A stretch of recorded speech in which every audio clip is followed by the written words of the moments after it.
I find myself in the position of the pastor who climbed into the pulpit and said, "Before I preach, I want to say something." This something being thank you.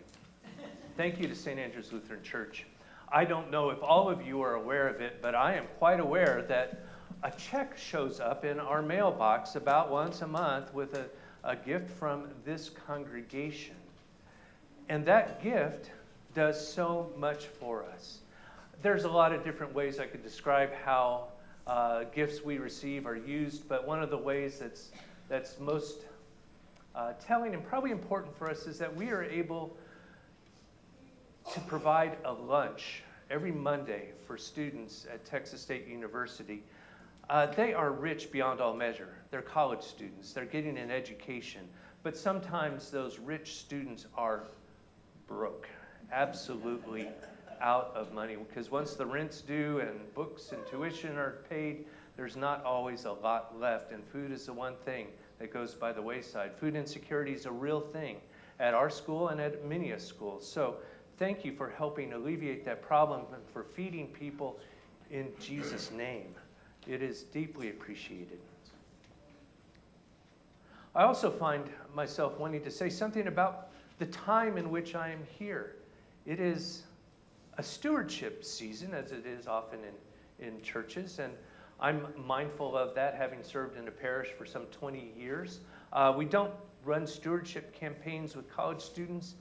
There's no point in trying to squeeze blood out of a rock, right? So they're just, again, broke. And so we depend on other congregations. But through all those years, I always was able to and glad to offer a witness as to what stewardship has meant to me. And for me, one of the big moments, revelatory moments for me, was when I first started in ordained ministry. It was in 1987, and I was at St. Mark's Lutheran Church in Corpus Christi, Texas, sitting much as I am today in a chair up near the front when it came time for the offering plates to come by. And I noticed the senior pastor, my mentor, Arnold Modi, writing a check and putting it in the offering plate, and I thought, well, that's most peculiar, giving a gift to the church that then will turn around and pay him for his work. How very odd. See, in seminary, we had never talked about the stewardship of the pastor. It was never a subject that came up. Perhaps it was simply assumed. Perhaps there was not room in the curriculum. But we never talked about it. And so after the service, I asked him, "Arnold, I saw you gave a gift to the church. I suppose I should be doing that as well." He said, "Yes." I said, "What do you suggest?" And he looked at me as if I had just burped a tuna fish sandwich in his face. He said, "You tithe. You tithe." Well, I had not missed that class in seminary. I knew what a tithe meant. It meant a tenth. I also knew what I was being paid by that congregation, and I also knew that 2 couples every month would take turns counting the offering, so they would know what I gave, and they would know what I was paid, so they would know whether or not I was tithing. It was not a great spiritual insight that led me to tithing. It was really knowing that I was going to be called out if I didn't. So I went home, told my wife, "Guess what? We need to start tithing." She laughed a little and they said, "What? With what? What?" Because she knew what the word meant too. But we did. We began that next week, tithing. And I've got to tell you, for all the things that are supposed to sustain a pastor's spiritual life, be it prayer or Bible study or fellowship or gathering around the altar, of all the things that I have done to nurture my spiritual life over the last 38 plus years of ordained ministry, by far and away the most important and the most profound has been tithing. It has been writing that check, or now having the bank automatically handle it, for that 10% every month.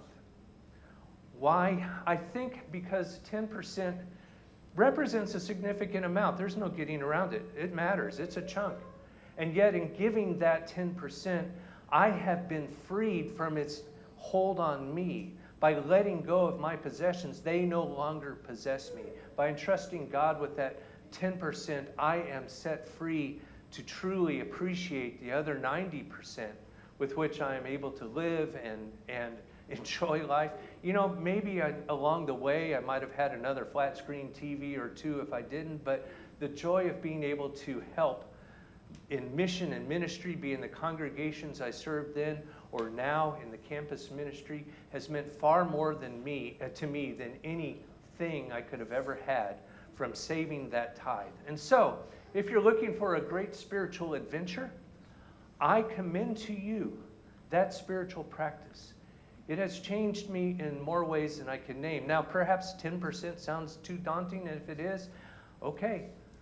Figure out what percent you're at. Add a percent every year. Now, and when you do, you'll continue, I think, to find yourself ever more joyful, not in what you have. Well, actually, you'll rejoice all the more in what you have, but in what you're able to do. And the nice thing about 10%, a tithe, is that the math is simple. The math is really simple. So, if you happen to have a bad month, the math is simple. If you happen to have a great month, the math is simple. Now, lest you be a first-time visitor or someone who's not seen me here before, I do not want to be tagged as the pastor who always talks about money and nothing else, so I will move on to the theme for the day, which is the lesson from Luke's Gospel.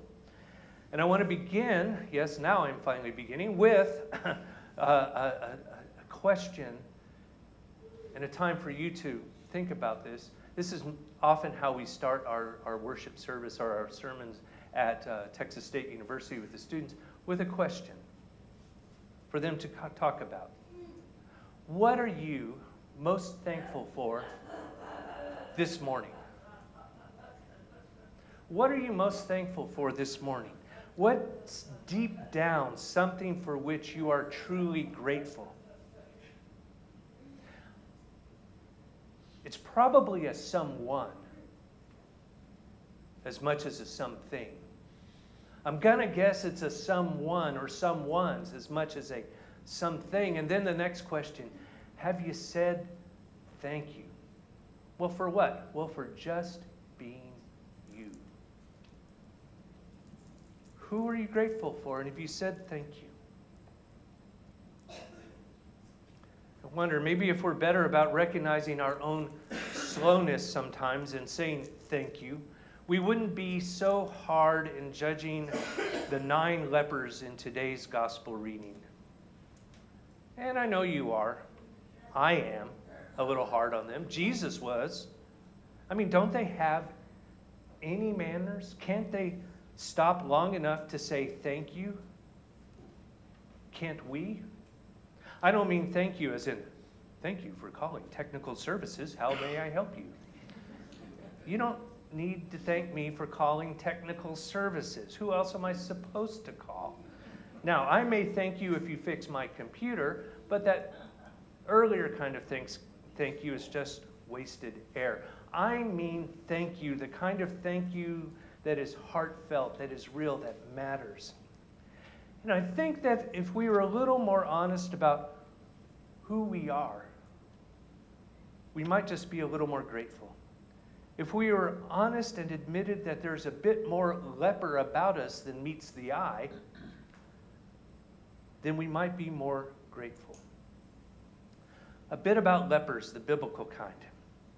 Leprosy was a nasty disease that led to loss of circulation, loss of limbs, body deterioration, and a painful death. More than the physical symptoms, being a leper meant being excluded from every part of community life. Lepers could not live or worship or eat or walk or talk among normal people. They had to stay at a distance from life and community as best as they could. And they depended on the leavings and the charity of others. They had really nothing, no hope. And yet they could, from 40 paces, watch the real world, watch real life happen, but it was always just outside their reach. 10 of these lepers met Jesus. They stood at a distance from him, as was required by the law, and they shouted for mercy. Doubtless they had done the same thing to every passing rabbi, to every hustler and holy man with a reputation for healing who had wandered within earshot. A simple prayer. Jesus, Master, have mercy on us. But it was a good prayer, a very good prayer, because Jesus granted them mercy. He just did. There's no reason given or needed. Jesus heard their prayer and showed them mercy. He gave them their lives back. He told them to present themselves to the priests. Now, as I mentioned to the kids, this is more of a medical act than a religious one. The priests were the ones who certified that the lepers were cured and could rejoin the world. They had nothing to lose and everything to gain, so they went off toward the city and toward the priest, and as they went, their leprosy went away. They were cured. Jesus stood there and watched. He gave them their lives, and he put no conditions on the gift, and he just stood there and watched and waited, and 9 of the 10 just kept going. I don't know if there is a clearer picture of what our culture is mostly like and of what our lives are mostly like than the picture of Jesus just standing there, watching those 9 people running just as fast as they can run, watching them get smaller and smaller the farther away from him they got. They weren't ungrateful. They weren't. There is no way anyone could have such a thing happen to them and not be grateful. Those 9 who showed Jesus their back were tickled pink. It's easy to imagine them happy and laughing and making plans and feeling just wonderful and running just as fast as they could away from Jesus in a terrible big hurry to get on with life. I'm quite sure that if someone had asked, they might have slowed down long enough to say that God was really swell to do this for them and that Jesus was the most wonderful person in the whole world. But it would have been hard to catch them. It would have. There was so much to do, so little time. No, the issue wasn't really gratitude. The issue wasn't feeling good about Jesus or anything like that. The issue was that those who had received so much were running so hard in the wrong direction. They were so full of what they had received. They were so full of this gift. There was just no room for the giver, for the source of that gift. They weren't ungrateful. They were just busy. That's all. They were just terribly busy. And there we are. There's our world. There's our life. So what direction are we running? What are we running toward? What are we leaving behind? And do we stop or even slow down long enough to pay some attention? Not only to our gifts, not only to all we have and all we have to do, but also to the giver, to the source of it all. Are we so busy running, so busy using what we have that we can see no farther? I thought it interesting that when I arrived today, there were some of you walking about the church, looking at it with different eyes or trying to see with different perspectives what this place has been and is, and thus figuring out where you will be. That's the exercise in stopping and taking stock of all that has been given and saying, thank you, and now what? There were 10 lepers, but only 1 came back. Only 1 was actually drawn to Jesus. Only 1. And it was only this 1 who received the fullness of what Jesus had to give. You see, all 10 lepers were cured. Their disease went away. And all 10 stayed cured, I believe, whether they came back or not. God gives freely and without conditions. But to the one who came back, to the one who saw what was going on the most clearly, to him and to him only something more was said. To him, Jesus said, "Rise up and go your way. Your faith has made you well. He wasn't just cured of his disease. He was made well. He was made whole. He was saved. All 10 were healed. All 10 were given their lives. But Jesus had more to give than that. That's why he watched and he waited. That's why coming back was so important, because Jesus had more to give. But you had to be there. So only one was made whole. Only one was fully made well. All 10 were given their lives back, but only one was given the fullness of life. And that one was a foreigner, a stranger, a Samaritan, outside the supposed bounds of God's care. That's an important little detail. The one who came back and who focused not only on the gifts but also on the giver, that man was a foreigner. Now, what I think all this means is pretty simple. It's not just about lepers way back when. It's about us here and now. It's about our confessing not just the surface flaws that others can see, but the deep down deadly sores that will lead to death, that keep us from living fully, that keep us from being who God created us to be. And we cry out in so many words, Jesus, Master, have mercy on us. We do so in our prayers. We do so in our songs. We do so when we gather around this table. And Jesus does. He has mercy on us. The wounds are healed. The sins are forgiven. The broken places between us and God are mended. We are given new life. It happens every week, and that is as it should be. What shouldn't happen is that we run off without pausing to give thanks to the giver. That is, to turn and say thanks. Because what Jesus is offering you and me is more than healing. It's wholeness, a new life that won't end. And what I think that little detail about the foreigner means is that if we're ever to discover what that 10th leper discovered, if we are ever to fully know what it means for Jesus to say to us, get up and go on your way, your faith has made you well, then we also must remember what it means to be a stranger, to be a foreigner, to be an outsider. We must discover what it means to belong somewhere else, for our first loyalties to be elsewhere. The one who made it back to Jesus didn't fit in quite as well as the others. He didn't belong to this world quite as much as the others. He didn't have quite as much to run to or quite as much to gain. So he and he alone could see clearly. He and he alone could see beyond the gift. He could see beyond all that there was to do, and so could see the giver. Everyone who belonged, all the insiders, all of the natives, they ran the wrong direction. This is hard stuff.